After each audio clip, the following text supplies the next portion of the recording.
Hello, I'm Jay, and in this video I'm going to show you how to master the 3 primary chords in the key of C on the guitar.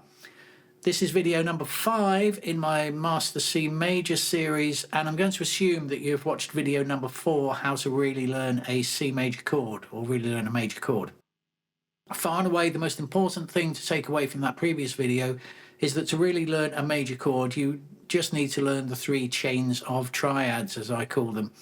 So let's just go over these quickly now. For those of you that haven't seen the previous video, maybe you can pick it up. And for those of you that have, I'm going to point out the easiest way to think of these 3 chains, if you haven't noticed already. So on our C chord, here is the first chain, starting on a C, the root note, and thus starting on a root position triad.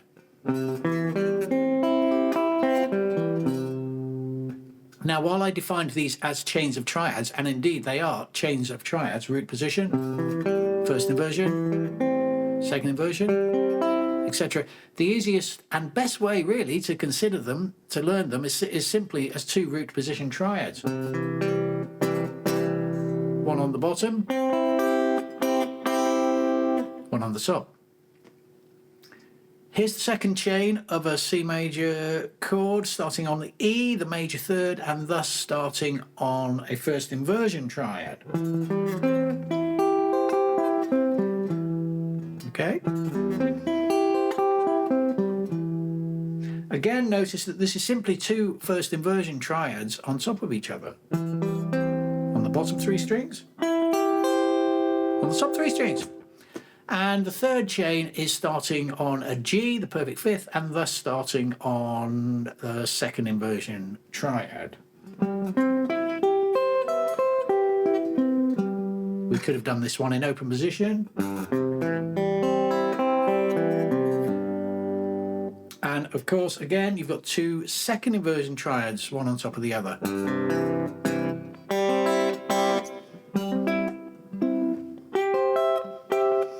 Now, again, if any of that seemed like gobbledygook to you, just watch the 4th video, how to really learn a major chord. So there we have it. Our root position chain comprised of 2 root position triads, our first inversion chain comprised of 2 first inversion triads, and our second inversion chain comprised of 2 second inversion triads. Okay, next, for those of you that didn't know, in every key there are 3 primary chords, the 3 most important chords in the key. Why are they the most important chords? Well, in a major key, they're the only major chords. In a minor key, they're the only minor chords. And on top of that, and more importantly, you can harmonise absolutely any melody using just these 3 chords. They're also the 3 most important chords because they give us the 3 pillars of tension and release that is at the centre of Western tonal harmony. It is essential that you know these chords both physically and orally, inside out. The 3 primary chords in the key of C are C, F and G. These are the chords built on the root, the perfect 4th and the perfect 5th of the scale. And as such are also numbered 1, 4 and 5. The chords built on the other notes of the scale are secondary chords. These secondary chords are only substitutions for the primary chords. People get daunted with hearing 7 chords in a key without realising or hearing that there are only 3 types of sound, 3 types of pull. The 3 primary chord sounds. The secondary chords are just variations. I'm not going to go into secondary chords in this series of videos for that reason. They are just substitutions for the primary chords. I may well do a video or 2 in the future explaining how Western harmony is based on just these 3 sounds and how easy it is to hear them once you're tuned in. So, back to the all-important primary chords. We know C major. Now let's go over the chords of F and G, the chains. So firstly, F major. So the notes in an F chord are F, A and C. Let's find those notes on the bottom E string and build our 3 chains of triads off them. So the root position chain is off an F. We can't do it off that F. Our neck's not long enough, so we go to the 13th fret for our F root position triad chain. Then an A, the 3rd is an A. We'll do that at the 5th fret. So it starts with the first inversion chain, of course, off the major 3rd.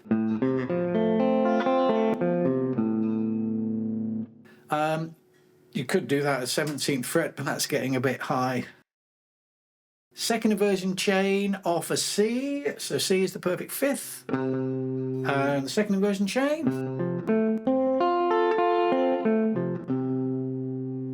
Now let's do the same thing for a G chord. The three notes of G are G, B, and D. So the root position chain, we can almost do all of this starting off at the 3rd fret and using the open strings, but we're still one short, so we're going to go up and do it at the 15th fret. So our root position chain off the G at the 15th fret.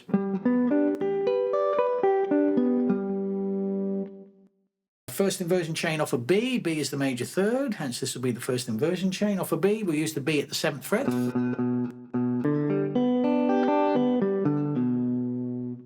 And second inversion off a D, which is we'll use the D at the 10th fret.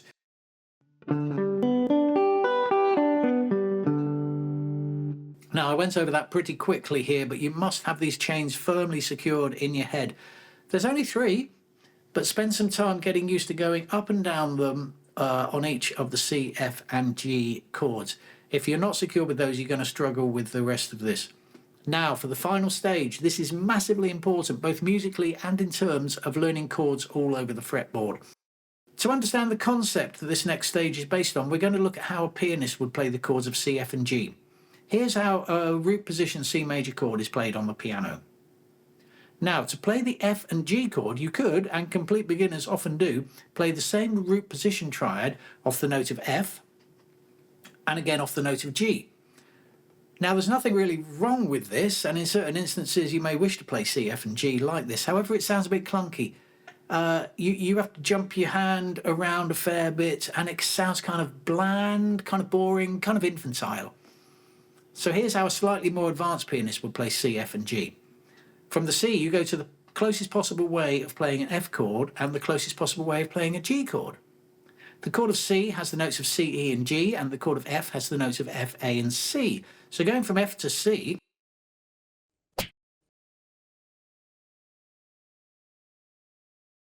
well, the note of C is contained in both, so you don't need to change it.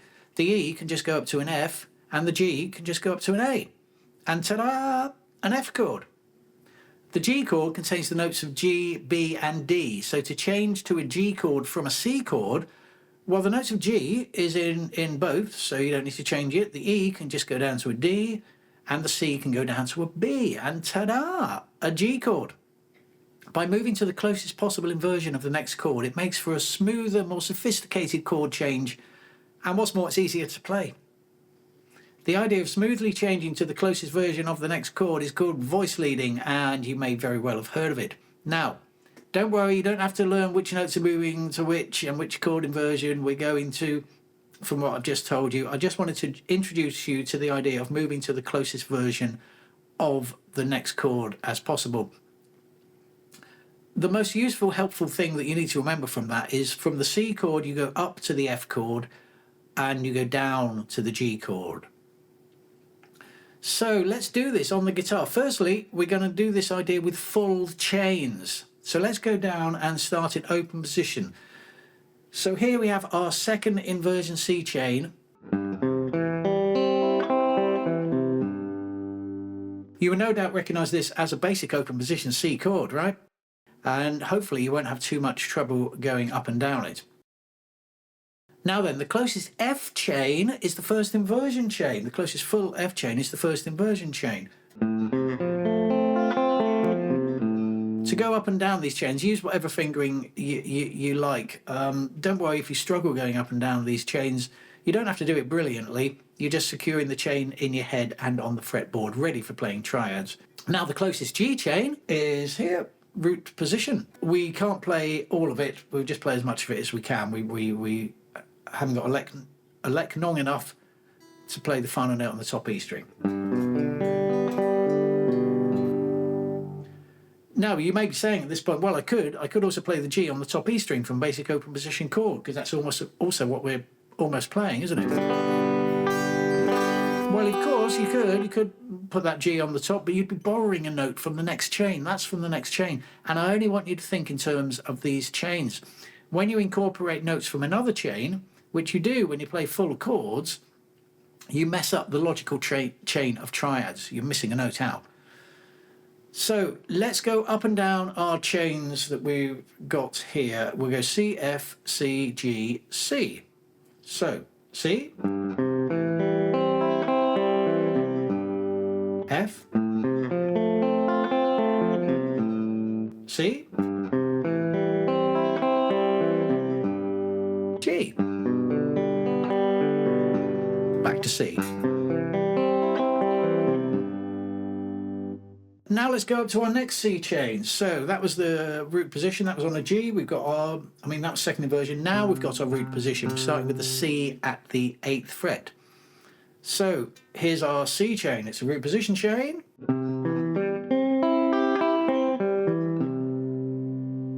Our closest F chain still starts on that C, it's a second inversion one. And our closest G chain is the first inversion one. Okay, now let's go through those chains in a C, F, C, G, C sequence. So C, F, back to C, to G, and C. Okay, let's go up to our final C chain. That's going to be a first inversion of the E at the 12th fret. So, C chain. Now, our closest F chain is a root position here. And our closest G chain is a second inversion. So let's go through our C, F, C, G, C sequence. So starting with the C chain. F, G, oh no, sorry, back to C, I keep doing that. Then our G, and back to C.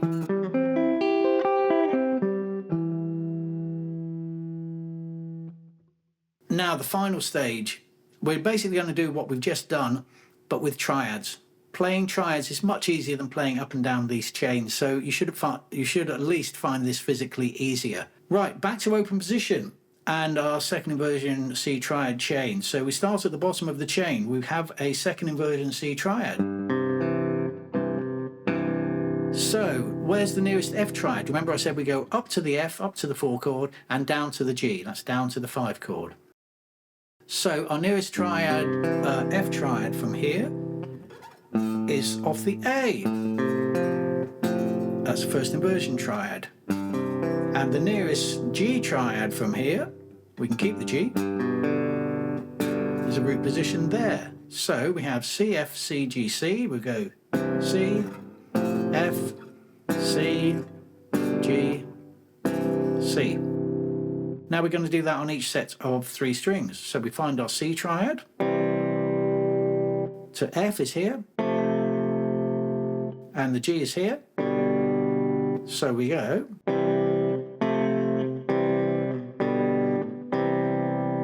I'm just going to go through the rest of them now to save time without speaking too much. Alright, C, F, C, G, C.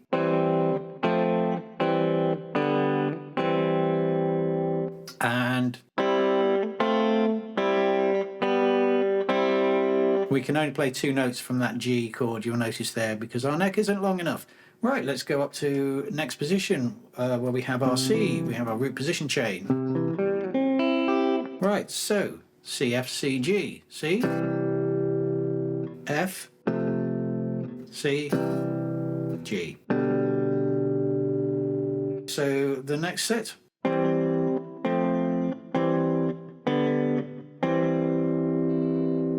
Okay, next one.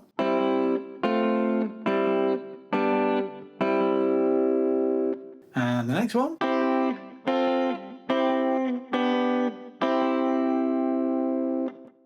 And there we go. And finally, our third chain of C. So we're going to be starting with a first inversion C triad. Okay, so C, F, C, G, C, going to the closest ones. Here's this.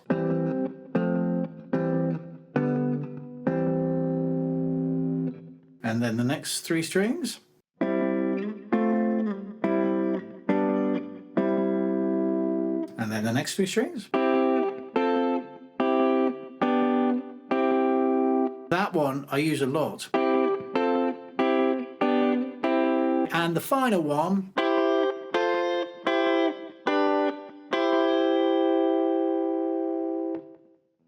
and that, my friend, is it.